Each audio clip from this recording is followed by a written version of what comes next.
आणि समोर उभा असणाऱ्या मंडळींना विनंती आहे बसून घ्या.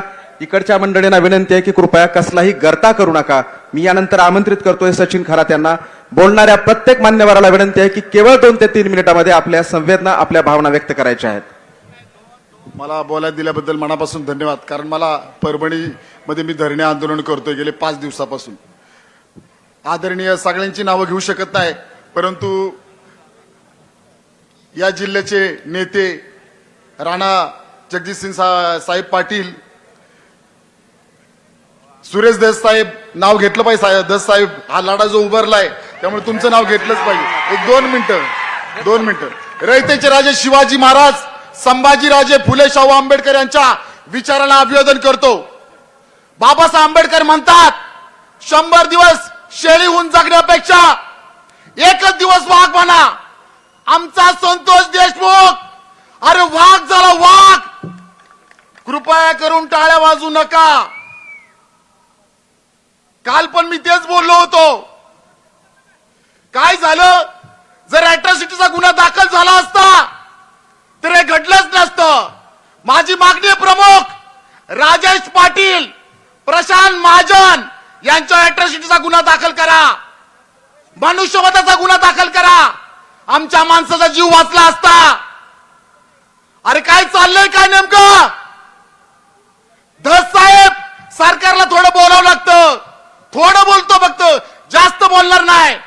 न्याय मिळाला पाहिजे. फडणवीस साहेब तुम्ही म्हणता भाषणामध्ये मैं कमिटमेंट करता हूं, मैं खुद की भी नहीं सुनता. फडणवीस साहेब खरंच स्वतःच ऐकू नका. संतोष देशमुखला न्याय द्या. आज मोका लावलं समजतं आम्हाला.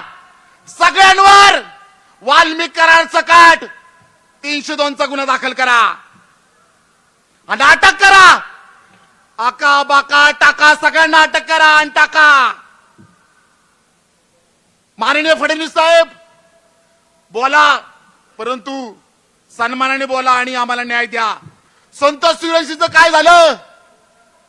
त्याच्या कुटुंबाने पैसे नाकारले तरी त्याला न्याय मिळत नाही. एफआयआर दाखल होत नाही. इथं पण आमच्या भावाची एफआयआर दाखल होत नाही. वत्सल मानवतीची एफआयआर दाखल होत नाही. बाळंतीन बाईला मारलं परभणीमध्ये, एफआयआर दाखल होत नाही. अरे काय चाललंय? धनंजय मुंडे तुमचा विषय लय हाडे, कारण तुमच्याबरोबर मुख्यमंत्री आहे. पण आमचा पण विषय लय हाडे, कारण आमच्यावर बरोबर संविधान आहे. 10 साहेब 2 मिनिटं सांगतो आणि बंद करतो.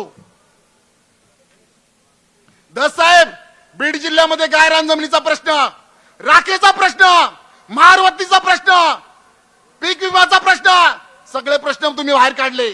तुम्ही भाजपचे आमदार आहे, काही नाही आम्हाला. फडणवीस साहेब जो कोणाची भाडबीड ठेवत नाही त्याला मंत्री करा.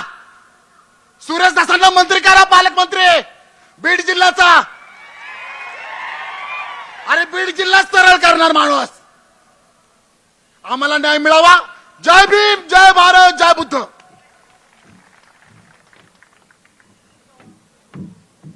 प्रेक्षकातून सूचना आहे, स्क्रीन समोर काही मंडळी उभा आहेत, त्यांना विनंती की कृपया आपण बसून घ्या. यानंतर मी मंचावर आमंत्रित करतोय परभणीचे माजी महापौर आदरणीय सोनकांबळे साहेबांना. विनंती की अवघ्या काही क्षणात आपण आपलं मनोगत व्यक्त करावं, केवळ 2 मिनिटांमध्ये.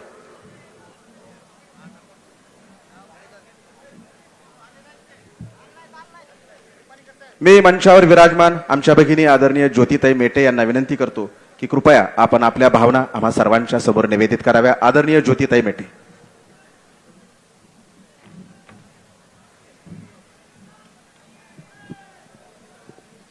आजच्या धाराशिव येथील या जन आक्रोश मोर्चास उपस्थित व्यासपीठावरील मान्यवर, उपस्थित माता भगिनी, बंधूंनो आणि पत्रकार मित्रांनो, खरं तर हा विषयच एवढा संवेदनशील आणि भावनाप्रधान आहे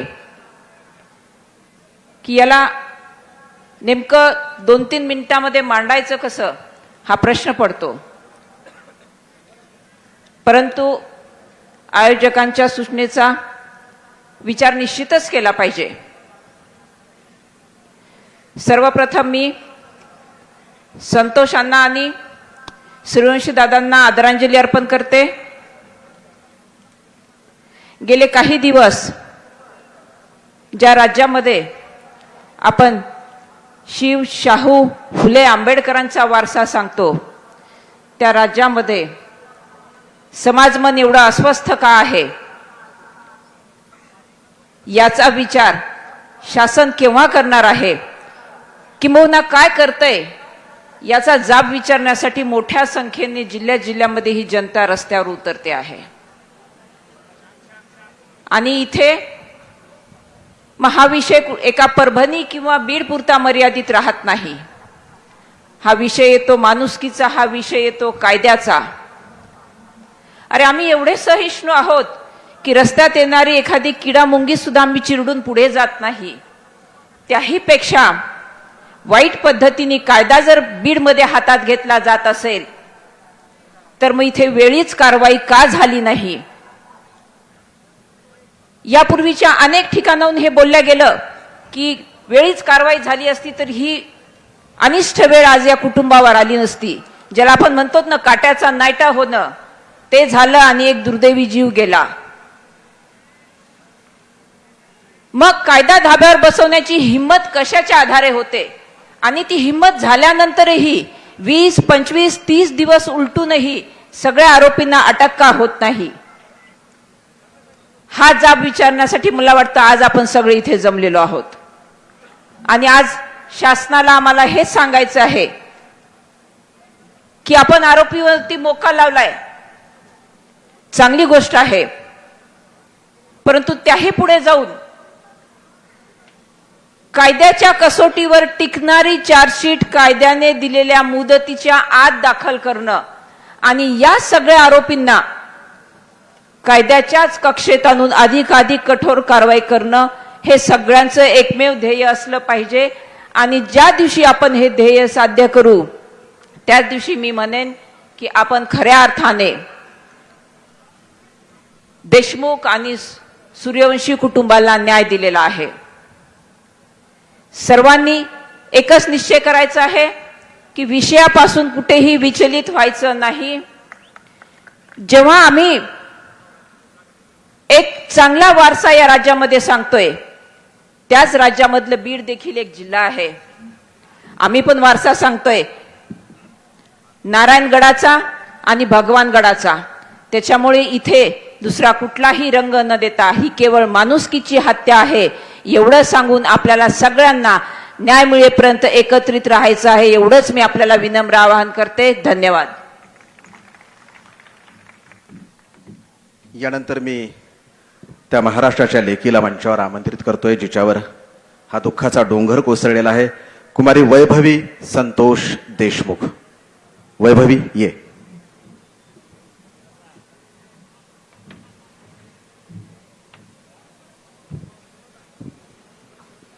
आज देशमुख कुटुंबाला न्याय मिळावा म्हणून आज तुम्ही सर्वजण आमच्या एक कुटुंब म्हणून सोबत आहात. या तुमच्या सोबतीच्याच जोरावर हा न्यायाचा लढा उभारतोय. पण आज मी एक सांगू इच्छिते, ही घटना झाल्याच्या दिवशीपासून मनोज दादा हे त्या घटनेच्या दिवशीपासून आमच्या सोबत आहेत. त्यांनी या लढ्यामध्ये साथ दिली, पण त्यांची तब्येत ठीक नसताना ते एकही दिवस आराम न करता ते या लढ्यामध्ये सोबत आहेत. या लढ्यामध्ये ते आजही त्यांची तब्येत ठीक नसताना आलेत मंचावरती. पण त्यांचे हे उपकार समाज कधीच विसरणार नाही. माझ्या वडिलांची जी हत्या झाली आहे ती खूप क्रूरपणे झाली आहे. मला एवढंच वाटतं की जे आरोपी आहेत त्यांना कठोरात कठोर शिक्षा ही झालीच पाहिजे. आज माझे वडील आपल्यात नाही आहेत, पण त्यांचे विचार हे आपण कायम जपू. त्यांच्या नावापुढे स्वर्गवासी लावायलाही आज आम्हाला म्हणजे माझ्या कुटुंबियांना, मला गावकऱ्यांना आज खूप दुःख होते. आम्हाला वाटतच नाहीयेत की हे आज आमच्यातून निघून गेलेत. पण हा खूप मोठी घटना आहे, ती सांगताही येत नाही. आणि